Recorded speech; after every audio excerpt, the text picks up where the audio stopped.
Amen. Amen. Merci beaucoup. Bonsoir une fois de plus pour notre deuxième direct sur Facebook. Nous rendons grâce à Dieu une fois de plus pour la grâce qu'il nous accorde une fois d'être ensemble ce soir. Sans plus tarder, notre thème de ce soir, c'est l'épreuve justifie aussi la bénédiction. C'est important de le noter. L'épreuve justifie aussi la bénédiction. Qu'est-ce qu'on entend par là que l'épreuve justifie la bénédiction? Nous savons que l'épreuve, c'est des difficultés, les moments difficiles que quelqu'un traverse dans la vie. Donc, on peut appeler aussi ça la souffrance, c'est-à-dire quand quelqu'un souffre, quand quelqu'un vit mal, les situations, ainsi de suite. Bon, c'est ça qu'on dit quelqu'un est éprouvé. Quand quelqu'un dit c'est un malheur, il dit certaines choses qu'il ne comprend pas. Et quand sa vie ne marche pas, quand les choses ne vont pas comme la personne veut, il se sent éprouvé, c'est-à-dire qu'il est en train de traverser une épreuve. Donc, s'il y a plusieurs sortes d'épreuves, il y a certaines épreuves, certaines rétributions, certaines souffrances qui nous sont infligées à partir de nos péchés, c'est-à-dire à partir de nos actes, à partir de ce que nous avons commis de mal, et que cela ait des répercussions sur nous et que nous subissons aussi, comme le Seigneur faisait avec le peuple d'Israël. Il les a abandonnés parfois, parce que le direct ne serait pas long pour passer le temps à côté pour des versets bibliques. Le Seigneur, avec le peuple d'Israël, il les éprouvait quand ils désobéissaient au Seigneur, quand ils ne faisaient plus, ils ne marchaient plus selon la volonté du Seigneur. Le Seigneur les éprouvait. Une minute, s'il vous plaît.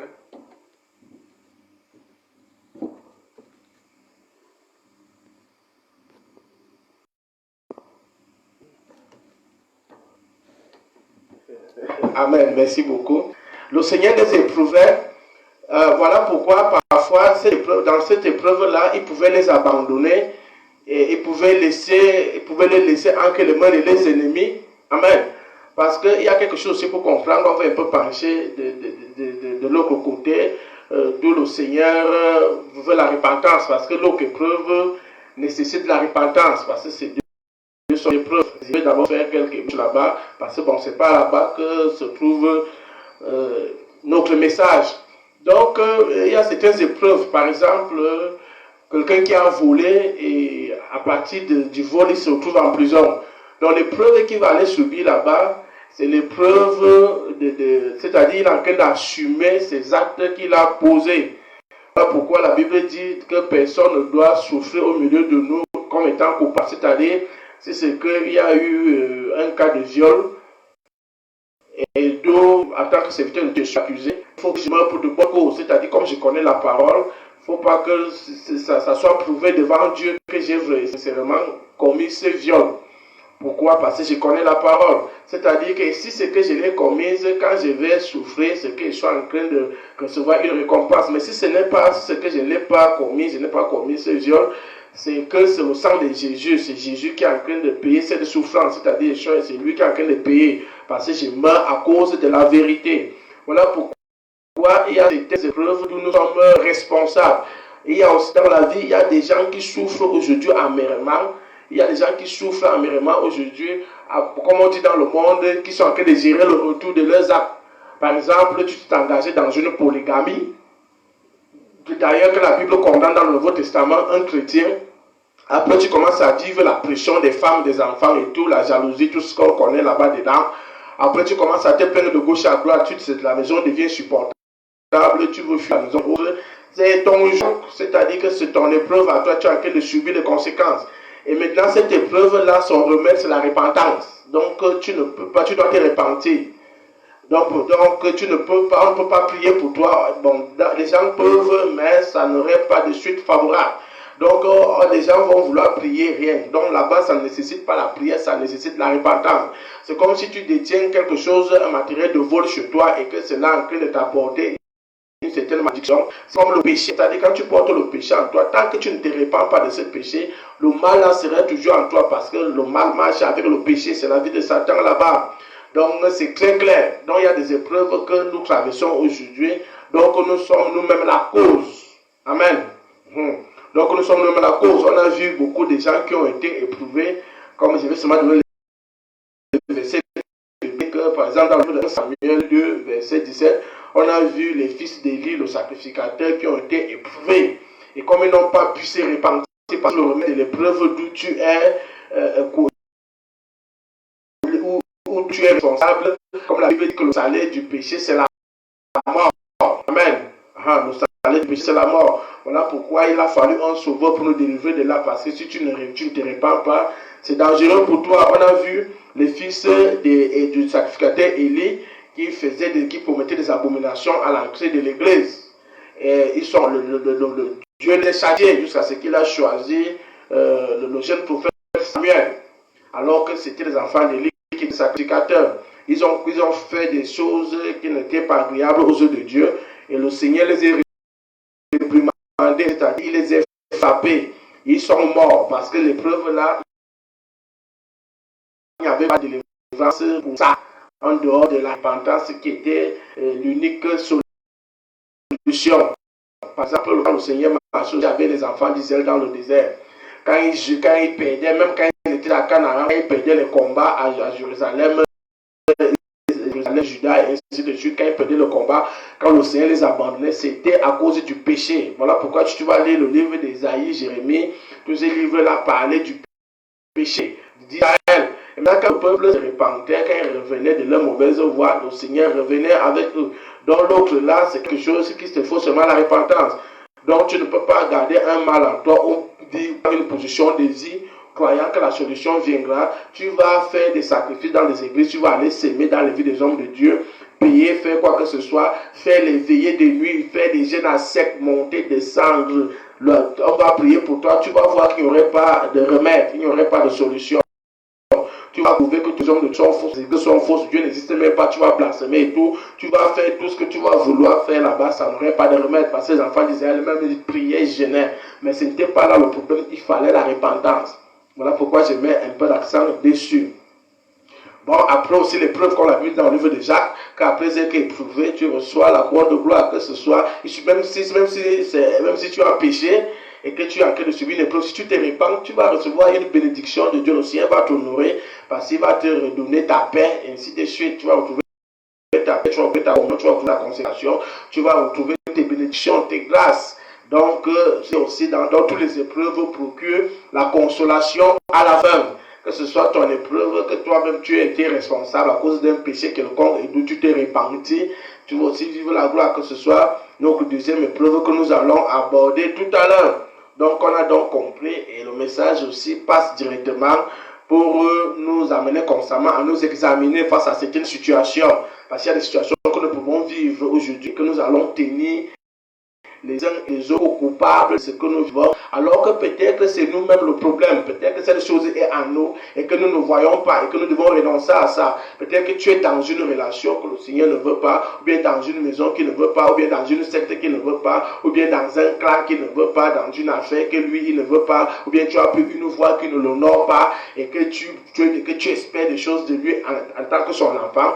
Il va tout arrêter, tout sera bloqué parce que ta vie sera sous contrôle de l'ennemi. Pas que le Seigneur est faible, c'est qu'il te livre entre les mains de l'ennemi pour que tu sois châtié jusqu'à ce que tu comprennes, que tu reviennes. Là pourquoi la Bible dit que le Seigneur châtie l'enfant qu'il aime. Donc pour que tu marches, pour que tu comprennes bien ce que le Seigneur a envie de te dire, parce qu'il va te parler doucement sans comprendre, il va falloir qu'il applique aussi ces châtiments, les épreuves. Voilà pourquoi il châtiait beaucoup son peuple. Et quand son peuple revenait, il vivait toujours la même paix, le même Dieu miséricordieux, lent en colère, mais riche en bonté et en fidélité.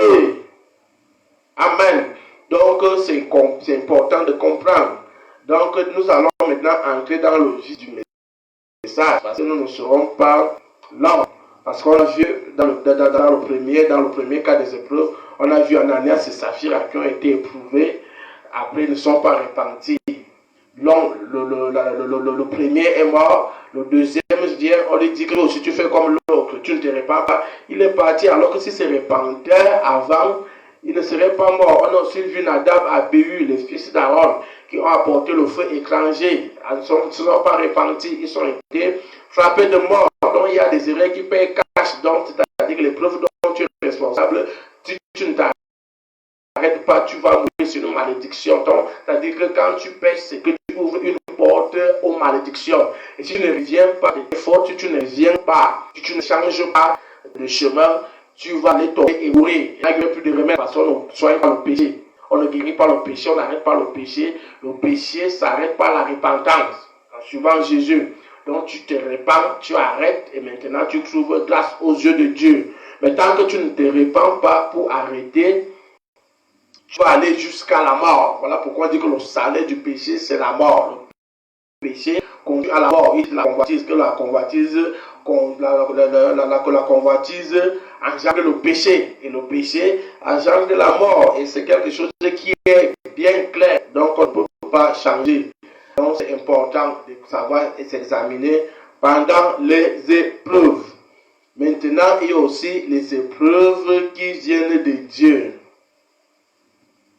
Amen. Donc il y a des épreuves qui viennent de Dieu. C'est pratique.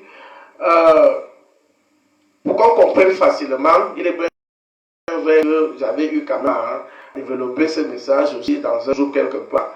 Pour qu'on comprenne facilement, pour les épreuves qui viennent de Dieu, c'est qu'il y a des consécrations. Après, il y a des bénédictions, des grâces que le Seigneur veut que tu passes par certaines épreuves pour que tu aies accès à ces choses-là, comme la nature nous apprend tranquillement. Vous voyez quelqu'un qui est à la CIL, quelqu'un qui est à l'école primaire, il va passer par des petits examens pour arriver au CM2. Il va composer la CIL pour aller au CP, du CP pour aller au CE1, du CE1 pour aller au CE2, du CE2 pour aller au CM1, du CM1 pour aller au CM2, ainsi de suite jusqu'en 6e. Et maintenant, même les examens, ceux qui sont en classe d'examen, tu ne peux pas aller à l'université sans le bac. Donc, il y a toujours des contraintes. Et voilà pourquoi il y a des épreuves. Les gens partent composer. Et il y a aussi d'autres qui échouent. Et quand tu échoues, tu vas reprendre. C'est-à-dire, même s'il faut faire 5 ans pour que tu aies le bac, il y a des gens qui ont fait qu'on appelle les tomes 5, les tomes 3, les tomes 4 et autres. Tu vas sauf que redoubler parce qu'il n'y a pas de tricherie. Donc, c'est le diplôme qui parle là-bas. Donc, c'est à peu près aussi ça concernant les épreuves du Seigneur. Donc, spirituellement, il y a des étapes qu'on ne brûle pas. Voilà pourquoi beaucoup tombent souvent, ceux qui prennent les petits chemins, c'est-à-dire ceux qui n'aiment pas souffrir, ceux qui ne veulent pas les épreuves, il faut que tout soit clair. Voilà, ils vont monter avec des prophéties, avec des révélations, avec des connaissances terribles, avec des sanctifications d'orgueil et autres. Mais, face à une petite épreuve, ils vont tomber. Peut-être qu'il n'a pas vaincu, peut-être son démon de colère pour maîtriser, peut-être son démon de convoitise, ainsi de suite. On a beaucoup de gens comme ça qui sont tombés même après avoir fait 10 ans de haut niveau dans la foi, pris dans la sanctification. Après, il est tombé parce qu'il y avait des petites épreuves où le Seigneur, mais lui ne voulait pas considérer les Seigneur parce qu'il faut considérer les épreuves que le Seigneur tend à ses enfants que vous êtes. Et ça vous permettra d'être d'éveiller sur vous-même, d'être trop attentionné à votre conduite et ça vous préservera de beaucoup de chutes. Donc vous serez préservé contre beaucoup de chutes. Voilà pourquoi il est important, les épreuves sont trop importantes. Donc les épreuves contribuent à la croissance spirituelle d'un enfant de Dieu. Les épreuves contribuent à la maturité spirituelle d'un enfant de Dieu. Voilà pourquoi nous allons un peu étudier le cas de Job. Nous allons étudier le cas de Job. Donc nous allons lire le livre de Job, chapitre 2, à partir du premier verset au verset 10.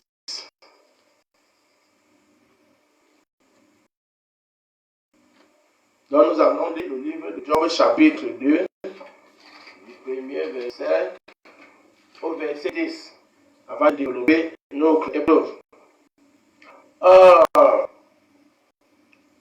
Job chapitre 2, à partir du premier verset, il est écrit: Or, de Dieu vint un jour se présenter devant l'Éternel.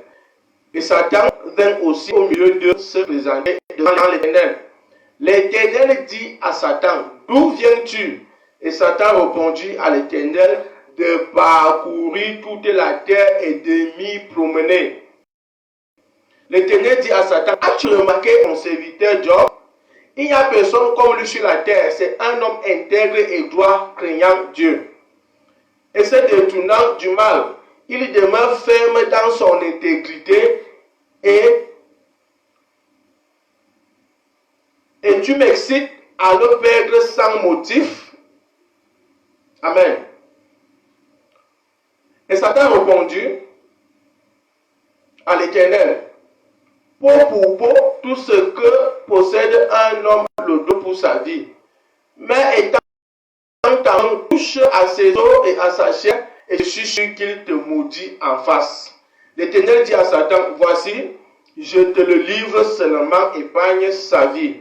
Satan se retira devant la face de l'Éternel. Puis il frappa Job d'un ulcère malin, depuis la plante du pied jusqu'au sommet de la tête.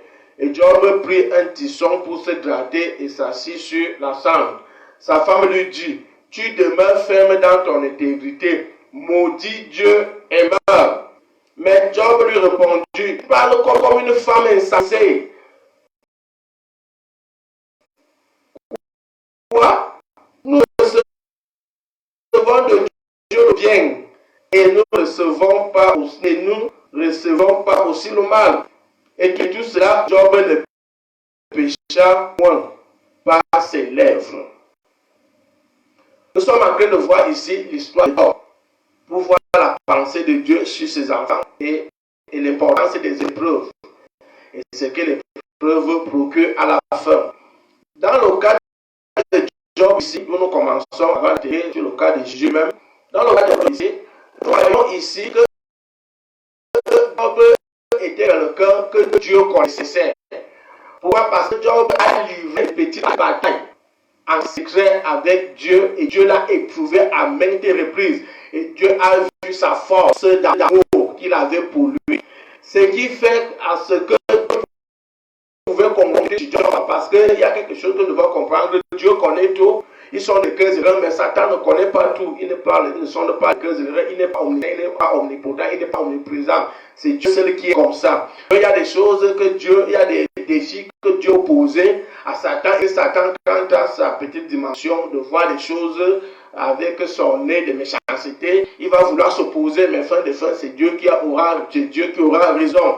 Parce que ici, dans le cas de Job, Dieu a eu à éprouver, comme on a vu David, avant d'aller combattre Goliath, il a eu des épreuves, il a eu des combats, c'est-à-dire qu'il a affronté les ours, c'est-à-dire qu'il a levé même les petits bébés entre la gueule des ours et des lions. Et même chose avec Samson. Quand Samson arrivait sur la terre des Philistins, avec les défis qu'il a surmontés là-bas, il a d'abord tué les lions. Donc il a fait des combats très terribles. Donc le Seigneur, il y a aussi ça, parce que nous partons une fois pour ne plus revenir. Il y a certaines choses que le Seigneur peut permettre que ces choses-là t'arrivent pour t'éprouver, pour te bâtir d'abord en secret, parce qu'il connaît qu'il y aurait des batailles qui vont survenir de la part de l'aviateur, pour que tu sois éprouvé si sincèrement ta foi est vraiment enracinée dans le vrai Jésus. Si ton amour est sincèrement vrai. Voilà pourquoi il y a eu une bataille. Alors que Satan ne vienne dans la réunion où le Seigneur était avec ses serviteurs, Satan excité, il avait déjà les dieux sur Job. Tellement qu'il était limité, il voyait que Job prospérait et tout. Lui-même connaissait l'intégrité de Job. Parce que quand Satan n'arrive pas à te manipuler, quand Satan n'arrive pas à te dicter, à t'orienter, à déposer ses préceptes, il va connaître automatiquement que tu es l'enfant de Dieu, que tu intègres, parce que tu manifestes la vie de justice, la vie de gloire, tu c'est la vie de Dieu, parce que la Bible est claire. Jésus dit que Satan, il n'y a pas de vérité en lui. Il manque depuis la fondation, donc c'est le père du mensonge. Donc rien de bon ne peut sortir de lui. Et si tu vois manifester les qualités d'amour en toi, étant donné que c'est lui le producteur de la haine, il serait automatiquement que tu es au service d'un autre maître qui n'est pas lui. Voilà pourquoi il a su ça avec Job, parce que Job sacrifiait ses femmes tout le temps, il faisait des sacrifices, des aumônes et tout. Pour lui, il ne connaissait pas le fond de Job. Il ne connaissait pas les épreuves que Job traverse, il ne connaissait pas la relation intime avec Job, entre Dieu et Job. Mais lui, il a jugé superficiellement au niveau de ses yeux de l'homme naturel. Satan, oui, c'est une créature aussi. Il n'est pas vénéré comme Dieu. C'est quelque chose aussi que Dieu a créé, dont on ne peut pas lui donner la place de Dieu. Un ennemi. Et quand il a vu Dieu dans les cycles, pourquoi tu m'excites à perdre sans motif dans le verset 3. Il dit à Satan que pourquoi tu m'excites à perdre Job sans motif? Pourquoi tu veux le détruire? Pourquoi tu veux faire le mal? Tu ne connais pas que dans toute la terre-ci, c'est un homme intègre et juste. Satan va faire quoi? Satan va vouloir faire une morale au Seigneur. Ouais, donc vous allez m'excuser par rapport à la coupure du courant. Donc, je vais allumer le groupe et on continue le message. Nous sommes au Cameroun.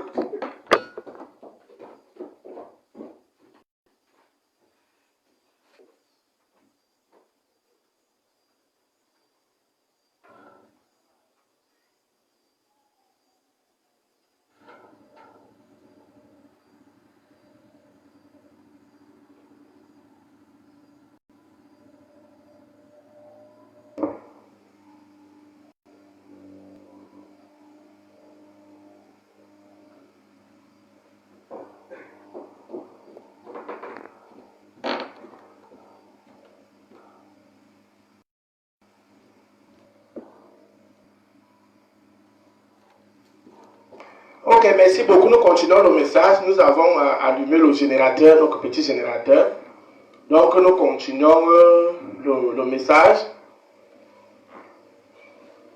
Donc, vous allez nous excuser pour les bruits qui vont entrer dans le direct. C'est pas grave.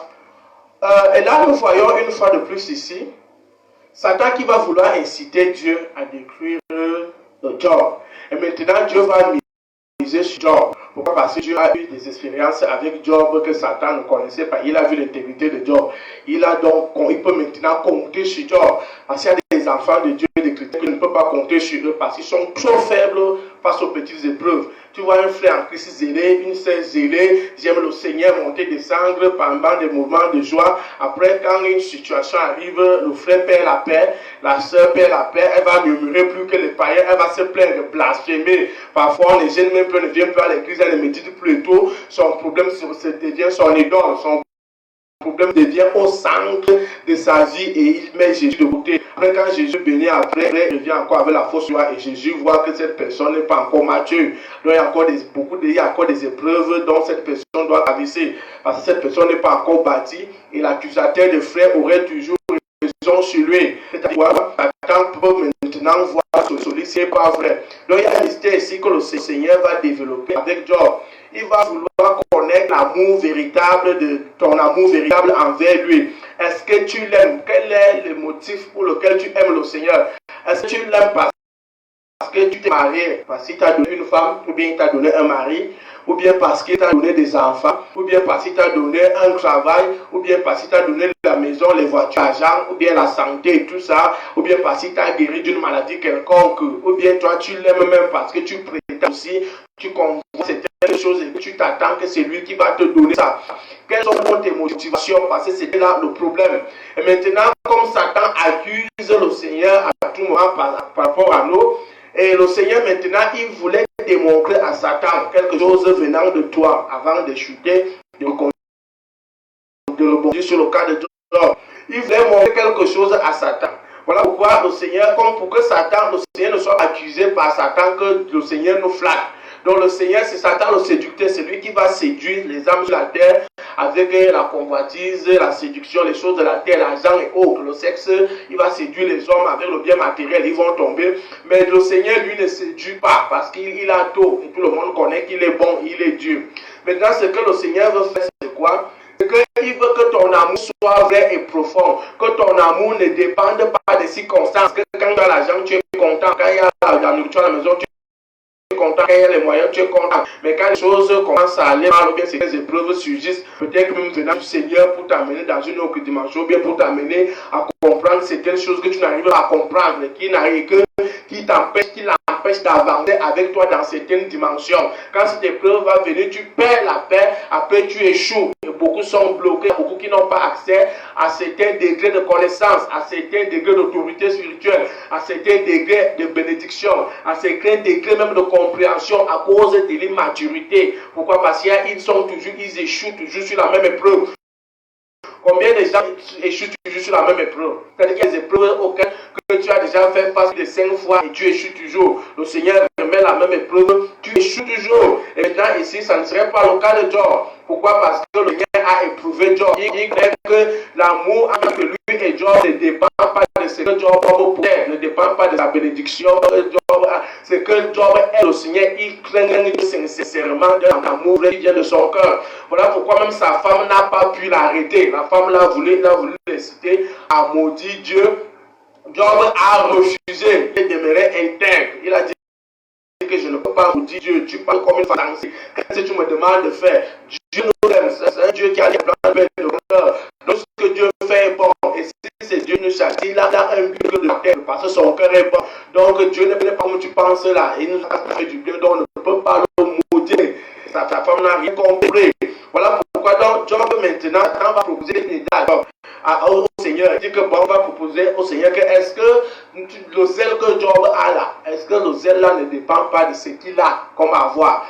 Est-ce que la force du pasteur qui prêche là ne dépend pas du beau lit qu'il a, ou bien de la maison qu'il habite, ou bien de sa belle voiture, ou bien de son gros titre qu'il a, ou bien de l'approvisionnement qu'il a chez lui en abondance? Est-ce que la force de la sœur là ne vient pas de parce qu'elle est dans un lieu bien confortable, ou bien c'est un abréen?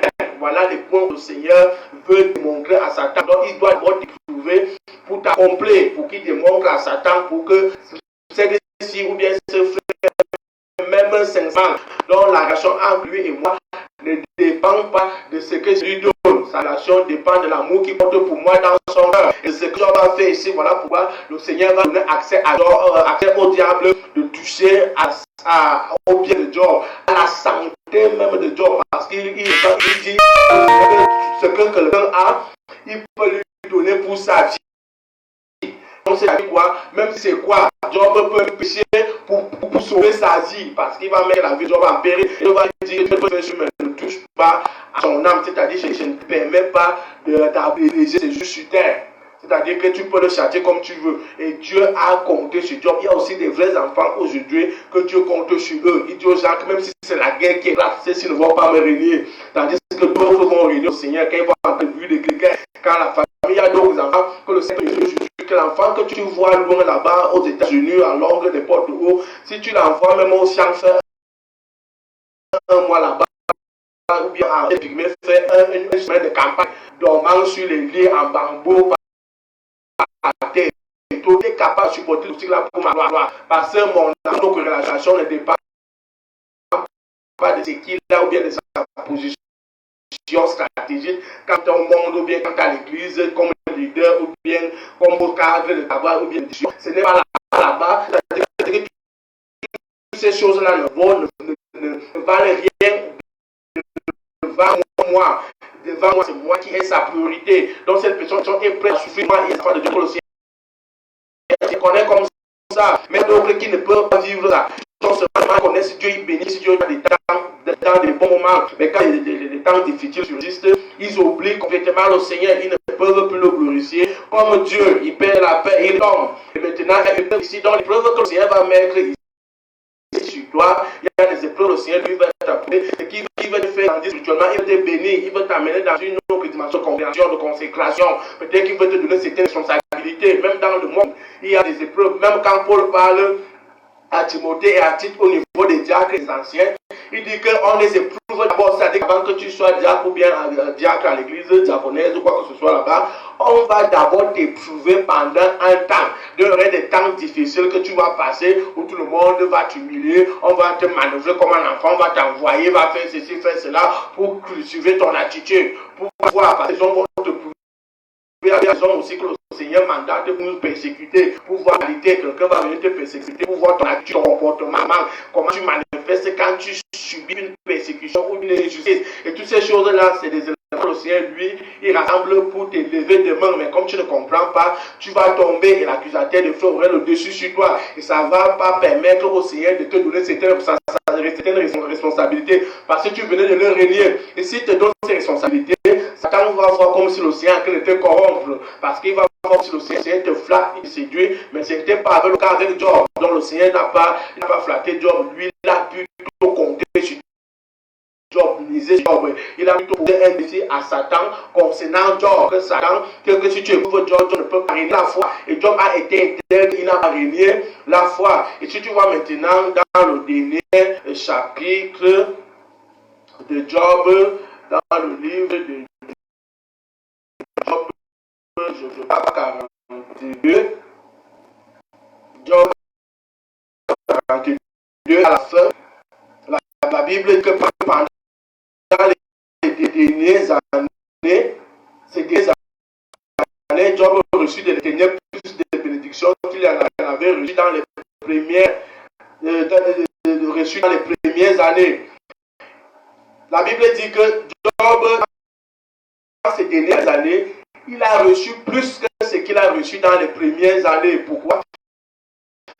Parce que Dieu, comme il est passé par l'épreuve, comme Job a été éprouvé, il est sorti vainqueur. Et maintenant, tout ce que le Seigneur va lui donner, Satan ne peut plus rien. Parce que Satan a vu Job fort dans les temps, dans les moments difficiles. Il a des attachements de donc c'est une façon que le Seigneur fait la bouche à tes ennemis. Il veut ta bouche au sorcier. Il veut faire la bouche à Satan. Que si tu n'as pas le mariage, tu vas laisser tu ne vas plus. Le Seigneur lui veut démontrer à Satan que la sœur, si qu'elle soit mariée ou pas, son problème c'est pas ça, son problème c'est moi. Le frère, si il est la position ou pas, son problème c'est pas ça, son problème c'est moi. Donc voilà pourquoi quand Satan va t'éprouver, il va te dire au Seigneur que laisse encore la deux, va parler la foi. Laisse encore la sœur. Quand tu n'as pas fini pour voir que c'est une épreuve que le Seigneur veut justifier à son thème, et qu'il y a des épreuves qui justifient les bénédictions. Donc le Seigneur va te poser certaines épreuves pour justifier devant l'ennemi.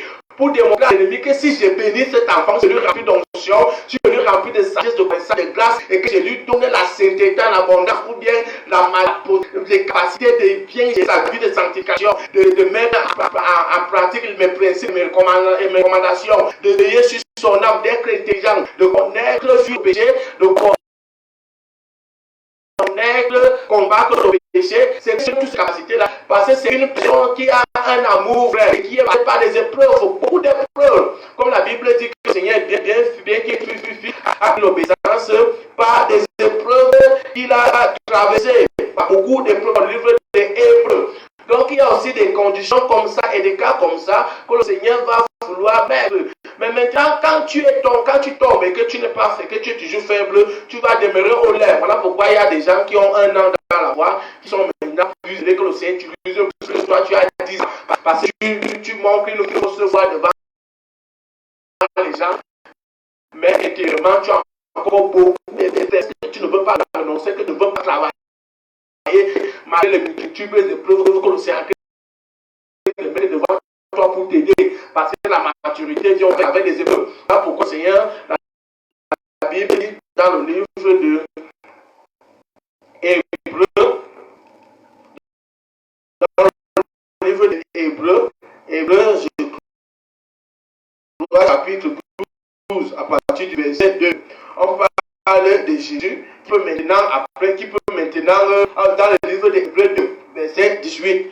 Donc je serai obligé de lire Hébreux, chapitre 2, verset 18, que nous comprenons facilement. Dans le livre des Hébreux ici, verset 18, il dit ici que car ayant été tenté lui-même dans ce qu'il a souffert, il peut secourir ceux qui sont tentés. C'est-à-dire que Jésus, ayant été tenté lui-même parce qu'il a souffert, il peut secourir ceux qui sont tentés. Donc il y a cette épreuve auxquelles le Seigneur peut te faire passer pour te bâtir, pour te donner les capacités d'aller aider les autres personnes. Par exemple, tu es passé par des épreuves difficiles et tu as une expérience peut-être dans le monde ou dans la vie du jeune, dans la désobéissance. Il y a un péché que tu as commis, que tu commettais et que le Seigneur t'a soumis à certaines conséquences pour t'éprouver et que tu t'es repenti, tu es sorti vainqueur. Tu vas voir qu'à cause de ces souffrances, de ce que tu as enduré pendant ce temps-là, tu seras mieux placé pour aider les autres. Tu seras mieux placé pour secourir ceux qui te tombent. Et tu seras mieux placé pour désirer les autres à ne pas tomber dans le même clou où tu es tombé. Lui-même, il a été tenté, il a su braver, il est sorti de la tentation quand Satan l'a tenté, il est sorti vainqueur. Donc maintenant, il peut surmonter les tentations à ton tour. Pourquoi? Parce que voilà pourquoi le pasteur, il peut t'aider. Jésus peut conseiller. Pourquoi Jésus est éternel. Par exemple, Jésus était face à Satan. Et quand Satan lui proposait le royaume de la terre, il dit que si tu te possèdes devant moi, il va te donner tout cela. La force de Jésus, c'est que Jésus a appris à renoncer à lui-même. Il dit que moi, je ne suis personne qui suis pour prendre ces royaumes.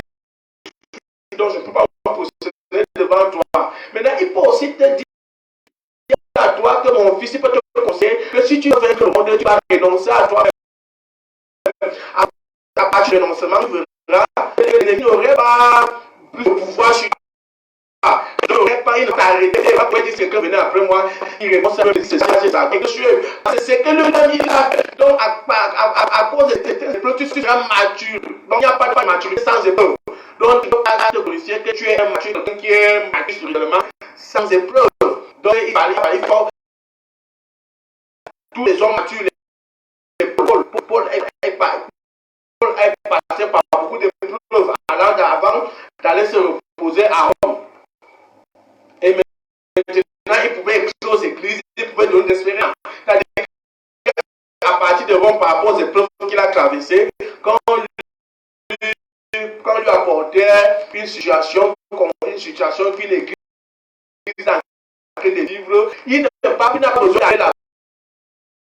Il va les écrire une lettre, dire comment ils doivent se conduire, comment on doit faire pour élire les diacres, comment on doit faire, comment on doit gérer les nouveaux convertis. Parce qu'il a une expérience qu'à force de travailler dans le ministère, il y a de nouveaux convertis que pour attribuer certaines responsabilités et que bien après ils sont retournés contre Paul par l'orgueil ou bien contre le Seigneur, l'orgueil les a emportés. Comme il a expérience, maintenant l'église cette église sera plus meilleure que celle d'avant. Pourquoi? Parce qu'il passe son expérience et il va donner cette stratégie puissante à la nouvelle église de ne pas tomber dans les mêmes erreurs que lui-même il est tombé parce que lui-même il est passé par là. Donc le Seigneur, pour que ces choses arrivent,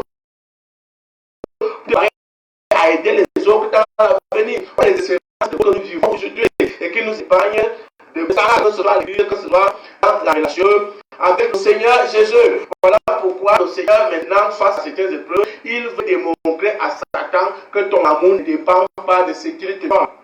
Ton amour ne dépend pas du matériel ou bien de la position que tu occupes. C'est-à-dire que Satan doit connaître que dans ta relation avec le Seigneur Jésus, même s'il dit que je suis plus passé aujourd'hui, je maintenant tout ce qu'il m'a donné et qu'il m'a envoyé au désert pour commencer une nouvelle vie sans femme, rien, mais j'ai tout seul là-bas, que Satan doit comprendre qu'étant au désert là-bas, je dois continuer de bénir le Seigneur, de le glorifier, sans me dire à cause de ce que j'ai perdu, la femme qui était mon idole ou bien le mari qui est ton idole, sans murmurer sans lui dire à cause de ce que tu as perdu les enfants qui étaient tes idoles, ou bien ta maison, ton travail qui était ton idole, ou bien ton enfant. Parce que la Bible dit que tout ce que tu veux aimer plus que le Seigneur sera une abomination. Donc voilà pourquoi le Seigneur est éprouvé. Voilà pourquoi ton amour est vrai. Donc si c'est que le Seigneur te bénisse demain, te donne une position stratégique, il t'élève demain, Satan ne pourra pas attaquer ta bénédiction parce qu'il saura le fondement et va connaître la racine de ta bénédiction. Il va me laisser passer, il ne peut pas l'attaquer. Satan attaque les idolâtres.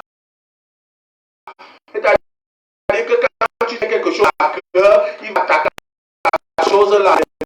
Tu vas faire la paix et tomber dans son cœur plus attaché aux idolâtres. Voilà pourquoi ceux qui ne sont pas affermis tombent constamment à l'église, tombent constamment dans leur marche chrétienne parce qu'ils sont encore beaucoup, c'est-à-dire qu'ils ont encore des idoles dans leur cœur. Maintenant, quand Satan, lui, il va voir que cet enfant, si c'est vrai, cet homme de Dieu, malgré que le Seigneur lui donne les millions et tout ça, lui, son enfant, c'est pour l'œuvre de Dieu, pour aider les gens et tout. C'est-à-dire qu'il ne donne importance à ce qu'il a, parce qu'il connaît sa relation, c'est-à-dire que pour qu'il lui voit des dangers, c'est quand il a perdu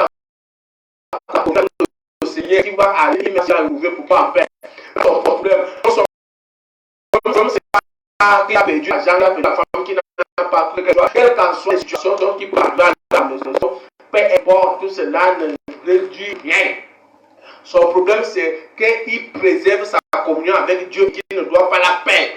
Voilà les hommes éprouvés, les vrais amateurs qui adorent sincèrement le Seigneur des hommes et le Seigneur peut compter sur eux comme il a compté sur Job en disant que si tu as mon fils, quel que soit ce que tu peux faire de nous avec lui, il ne peut jamais tomber. Donc il y a ces 15 épreuves que le Seigneur va te faire traverser pour secourir les autres. Il y a des épreuves que le Seigneur va te faire pour justifier ta bénédiction. Quand le Seigneur va te donner le mari, il faut qu'il montre à Satan que le frère là, la sœur là, si tu sais qu'elle a fait 3 ans, 4 ans, 5 ans sans coucher de femme, en attendant que je lui donne un mari ou bien une femme. Tu ne sais pas qu'il y avait des frères et sœurs qui le séduisaient gauche à droite, ici dessus, il est resté, il est malade, il n'est pas tombé. Quand tu le vois se concentrer dans le haut niveau tous les jours et tout, tu ne connais pas d'où il tire sa force. C'est qu'il a un problème de fidélité, d'intégrité envers moi.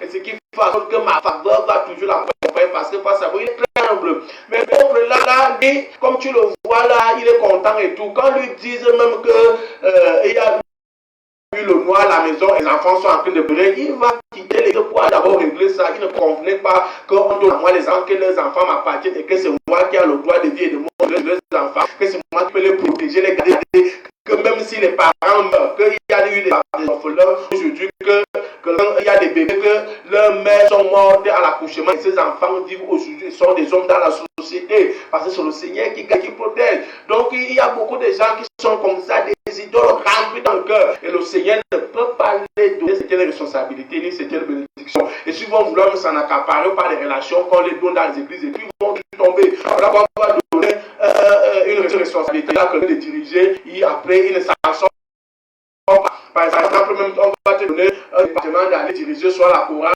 soit le groupe de jeunes et tout, parce que par affinité channel, tu vas trouver même des frères plus spirituels que toi, que tu serais même incapable de les diriger, de les contrôler. Oui, sincèrement, est-ce le Seigneur qui te fait chuter comme ça? Pourquoi? Parce que quand il travaille dans le secret, toi tu ne travailles pas comme ça et la chaîne ne peut pas diriger l'esprit. Un serviteur chargé ne peut pas diriger une église où il y a des frères et sœurs qui sont spirituels que lui. Et maintenant, le Seigneur va t'humilier. Alors que quand tu travailles vraiment, quand tu es vrai, que tu acceptes toutes ces épreuves et que tu les traverses en vainqueur, rien ne peut arrêter ta bénédiction, rien ne pourra arrêter ta consécration. Et ta bénédiction sera justifiée. Voilà pourquoi la Bible est claire aussi que la bénédiction de Job a été justifiée. Donc il y a certaines choses aujourd'hui que si le Seigneur te donne, Satan même ne peut rien. Il ne peut plus mettre que sa bouche.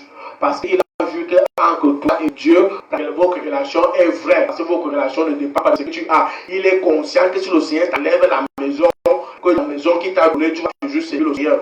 Si le Seigneur t'enlève le travail qu'il t'a donné, tu vas toujours le servir. Si tu enlèves même le poste qu'il t'a donné à l'église, tu seras juste fidèle à lui. Et quand Satan connaît que tu es comme ça, il ne peut plus rien. Il est pétant, il tombe autour automatiquement. Mais si c'est ta foi encore fondée, basée des émotions qui dépendent des petites circonstances de joie, de bonheur que tu éprouves quand tu as la chair et quand les moments d'épreuve arrivent, tu tombes, c'est très très dangereux encore. Oui, donc il y a certaines choses que le Seigneur ne ferait pas avec toi. Donc voilà pourquoi on va aller clôturer et en voyant la souveraineté du Seigneur Jésus. Donc on va continuer ici dans le livre du roi 2 Corinthiens 1, verset 17. 2 Corinthiens 1 au verset 17 ici. La Bible dit ici,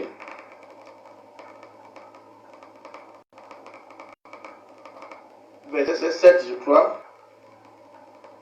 La Bible dit ici, et notre expérience à votre égard est ferme.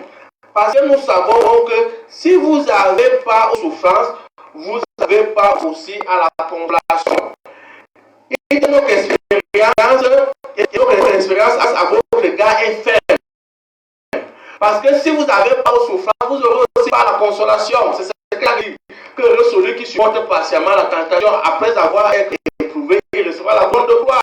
Donc si toi tu ne veux pas prendre tes épreuves comme le message que le Seigneur te donne et les appliquer et les traverser en toute dignité, en toute persévérance, avec la joie et la paix, avec la foi que c'est que le Seigneur est avec toi, qui ne va même pas t'abandonner. D'ailleurs, tu vas voir que tu n'aurais pas à la consolation. C'est ce que la Bible nous dit ici, que Paul dit et clair dans le livre de 2 Corinthiens 1 au verset 7. Il dit ici que si vous n'avez pas de souffrance, vous avez aussi part à la consolation. Voilà pourquoi nous continuons. Vous voyez dans le livre des Actes des Apôtres, bon, je vais courir compte tenu du temps.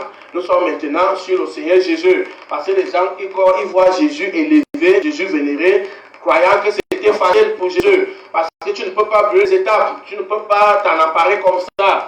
Voilà pourquoi dans le livre de Actes chapitre 5, à partir du verset 31, la Bible claire ici, la Bible dit que Dieu l'a élevé par sa gloire comme prince et sauveur pour donner à Israël la repentance et le pardon des péchés. Nous sommes témoins de ces choses, de même que le Saint-Esprit que Dieu a donné à ceux qui obéissent. La Bible dit ici que Dieu, il a élevé par sa gloire comme prince et sauveur Jésus pour donner à Israël la repentance et le pardon des péchés. Donc, qu'est-ce qu'il va faire à ce que Dieu élève Jésus ici pour lui donner, pour lui confier toute l'humanité entre ses mains? Que c'est lui qui devient le roi, pour lui donner la domination du monde. Il dit que j'ai reçu tout pouvoir dans les cieux et sur la terre. Le monde m'est assujetti. Que pour que Jésus a reçu ça pour rien. Toi, tu recevras les choses facilement pour aller aucune destination. Jésus, lui, n'a rien pour rien. Donc, la facilité de voir si ne soit du Seigneur. La voie paisible et l'âge là conduit toujours dans la mort. Oui, c'est trop important pour que le Seigneur reçoive la domination, qu'il soit établi comme chef en Israël, ainsi de suite. Nous allons lire dans le livre des Hébreux, je crois, chapitre 5, au verset 9. Il dit, et qui après avoir été élevé à la perfection, Jésus, après avoir été élevé à la perfection, est devenu pour ceux qui lui obéissent l'auteur d'un salut éternel. Dieu l'ayant déclaré souverain sacrificateur selon l'ordre de Melchisédek. Donc, après avoir été élevé à la perfection, est devenu pour tous ceux qui l'obéissent l'auteur d'un salut éternel. Donc, il détient la domination de l'humanité pour tous ceux qui vont l'obéir. Il va devenir pour eux un salut éternel. Voilà pourquoi peut-être qu'on va clôturer dans le livre des Hébreux, chapitre 12, au verset 2. Hébreux 12, verset 2, la Bible dit, ayant le regard sur Jésus, le chef et le consommateur de la foi, qui en vue de la joie qui lui a été réservée, a souffert la joie, méprisé l'ignominie et s'est assis à la droite du trône de Dieu. Amen. C'est-à-dire quoi? On vient de lire que le Seigneur a été élevé à la perfection. Il a reçu le pouvoir de sauver, de dominer Israël. Et il faut passer par lui pour avoir le salut éternel. Et qu'est-ce qui a fait sa force? Pourquoi toi qui ne veux pas, qui veux tu fuir les épreuves et qui ne veux pas grandir, chaque épreuve tu tombes, tu ne veux pas comprendre la prédiction qui est derrière l'épreuve. Toi qui ne veux pas comprendre que si le Seigneur te laisse dans cette situation difficile aujourd'hui, c'est qu'il est en train de peut-être t'amener quelque part où tu vas te réjouir. Peut-être qu'il y a quelque chose qui veut te donner, un don qui veut te donner, une responsabilité qui veut te donner, et qui ne peut pas te donner ça comme ça, pour que ça ne fasse pas du chantage sur toi. Il va maintenant mettre une épreuve devant toi, pour que quand tu vas baver cette épreuve, que Satan, que ta bénédiction soit justifiée, et que Satan lui-même soit témoin de ta bénédiction, parce qu'il va voir comment tu seras sorti dans cette épreuve vainqueur. Parce pourquoi pendant les épreuves, Satan va venir avec des solutions de facilité, avec des solutions de blasphème, et de suite. Et toi, tu vas résister à toutes ces séductions pour essayer d'être au Seigneur. Quand tu vas voir que tu as la pression à t'arrêter, Satan va encore te montrer tes anciens amants que tu avais dans le monde. Il va te montrer le gars qui veut te faire dans le péché avant mariage, là, et que toi, tu ne fais que résister. Après, il va te montrer son argent, il va faire tout cela. Satan va lui-même sera témoin, il va prendre le dossier à main, il va lui livrer entre tes mains, il va te livrer entre tes mains. Tu vas voir le Seigneur te entre ses mains pour que Satan te détruise, pour te justifier. Et quand tu vas braver ces épreuves maintenant, quand le Seigneur va ouvrir de nouvelles portes pour toi, de nouvelles portes pour toi, Satan ne pourra rien dire pour toi. Même quand tu recherches la sanctification, il y a des péchés, des épreuves, tu vas faire face des tentations. Tu vas voir une femme nue ou bien comme c'est tout ça, ton corps commence à se battre et tout, parce que tout se paye au prix. Quand le Seigneur va voir ta force, comment tu veux lutter, il va maintenant te secourir, parce qu'il lui-même a été tenté, il peut te secourir dans ton épreuve. Mais ceux qui se sentent à l'aise dans le péché et ainsi de suite, le Seigneur ne veut rien pour eux. Voilà pourquoi ton épreuve maintenant sera une source de bénédiction pour toi. Voilà, il dit ici qu'ayant les regards sur Jésus,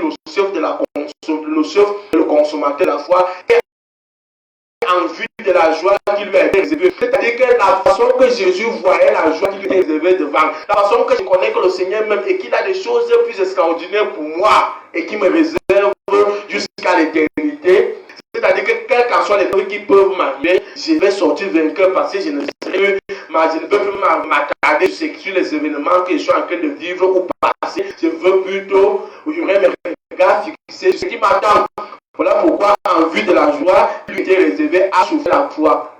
Il a méprisé l'ignominie, les calomnies, il a été battu. Jésus a été humilié, on a craché sur lui, on l'a déshabillé, les accusations, on lui a fouetté, on lui a persécuté, on lui a amené sa croix. Même ceux qui n'étaient pas avec se sont soulevés contre lui.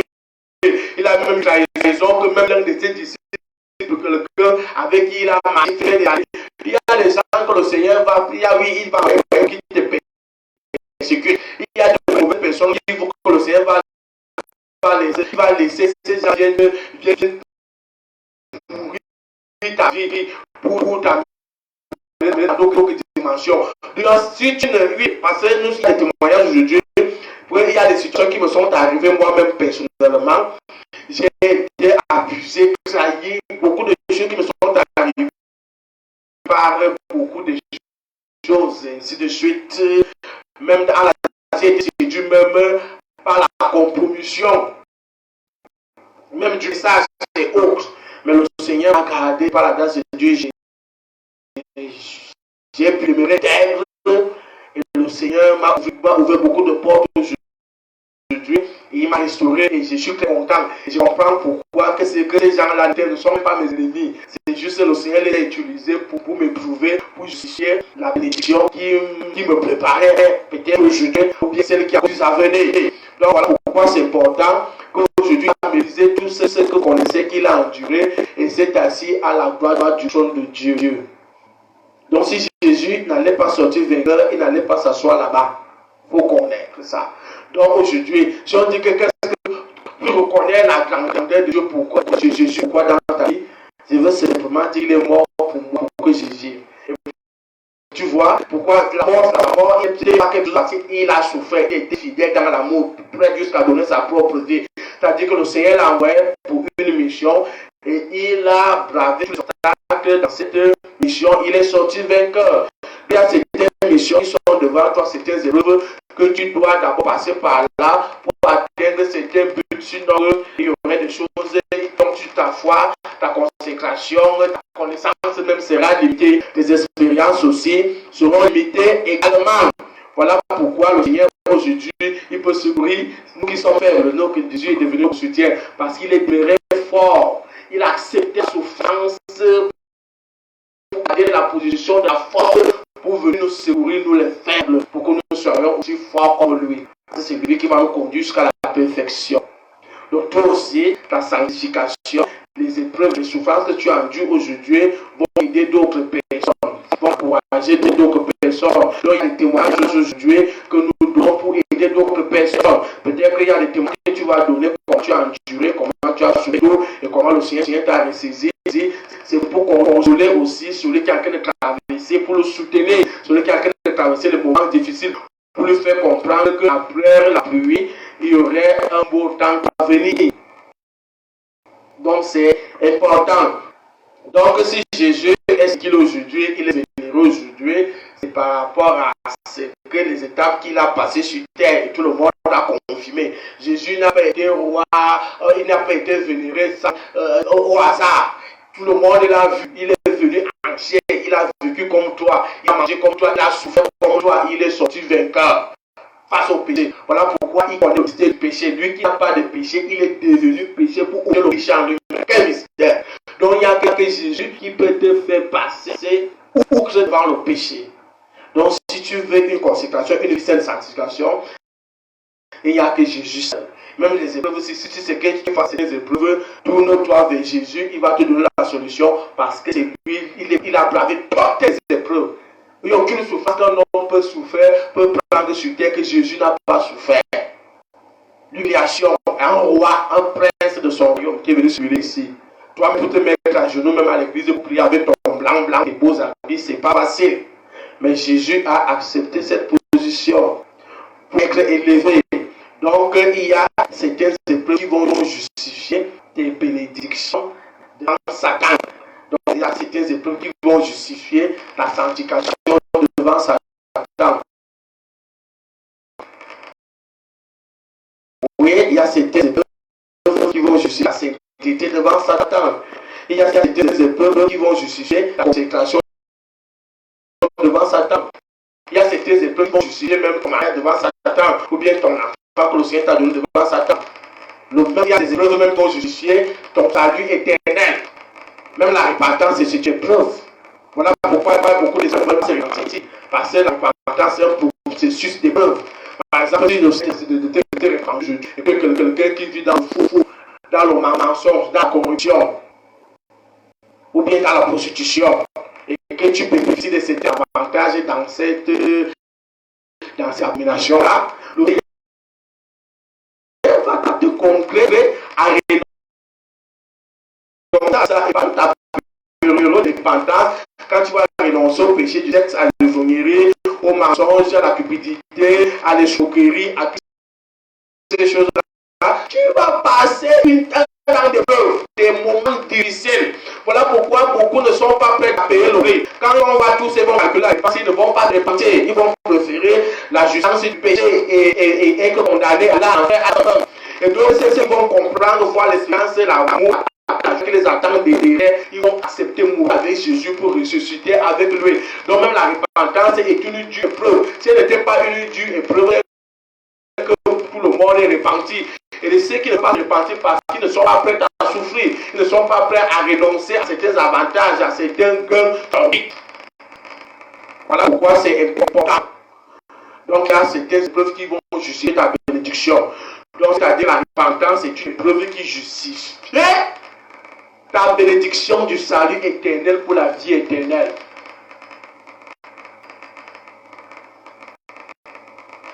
Voilà pourquoi, à cause de ta repentance, les gens se moquent de toi aujourd'hui, tu es humilié. Donc les gens se moquent de toi, on t'appelle vieille femme. Parce que, comme on te dit que tu es ceci, tu es ça. Vraiment, tu es déjà comme un vieux. Tu es là, tous les jeunes s'habillent bien, mon sang, toi tu es toujours là. Tu as en train de payer le prix. C'est une épreuve que tu es en train de traverser pour recevoir la voie éternelle. Parce que si tu n'acceptes pas cette épreuve pour aller vivre selon les passions de la vie et tout, tu n'auras pas de part avec le Seigneur Jésus. Donc pour que tu aies part avec le Seigneur Jésus, tu dois subir l'épreuve de la repentance. De la souffrance que procure de la souffrance que la sanctification procure. Et la sainteté et toutes ces choses-là. Donc, fais attention. Sois quelqu'un qui est face aux situations, face aux épreuves, tu t'examines et recherches constamment la volonté du Seigneur dans les épreuves, t'examiner toi-même et examiner aussi tes attitudes, les comportements que tu approuves, que tu affiches pendant les moments d'épreuve, tes attitudes, voir comment est-ce que dans cette épreuve, si je n'ai plus murmuré comme avant, je n'ai plus prié comme avant, je n'ai plus refroidi à cause de l'épreuve, je ne gêne plus à cause de l'épreuve, je ne prie plus à cause de l'épreuve, je ne médite plus à cause de l'épreuve, mon zèle est refroidi à cause de l'épreuve. Tu t'examines pour voir si ce sont ces faiblesses qui t'arrête. Et si maintenant tu examines et quand l'épreuve va venir et que tu surmontes ces épreuves-là, cette épreuve ne va plus venir, tu es en train de gratter, tu aurais la grâce maintenant d'avoir accès à certaines bénédictions que cette épreuve t'a justifié et attendre d'autres épreuves encore pour grandir, pour monter, aller en classe supérieure, pour atteindre la perfection. Voilà pourquoi la vie spirituelle est un processus à long terme. Ce n'est pas quelque chose qu'on devient aujourd'hui. Donc c'est un processus qu'on travaille tous les jours. Nous-mêmes, nous travaillons encore tous les jours. Tous les jours. Nous vivons encore. Tous les chrétiens. Voilà pourquoi Paul dit que les mêmes épreuves que vous vivez aujourd'hui, les mêmes épreuves qui sont imposées, c'est la pour les gens qui sont, ou bien pour les qui sont imposées à tous les bien-aimés partout dans le monde. Donc tous les chrétiens sont en train de vivre, tous les vrais chrétiens sont en train de subir des épreuves aujourd'hui. Donc rien n'est facile. Nous sommes au terme de notre message. Pour ceux qui sont en direct, que le Seigneur les bénisse. Et pour ceux qui vont voir, écouter le message en différé. Et ceux qui ont partagé, et nous allons partager. Que le Seigneur bénisse tout le monde. Merci beaucoup. Il y a eu une interruption de courant et tout ça. Mais par grâce du Seigneur, tout est allé bien. Gloire à Jésus. Merci.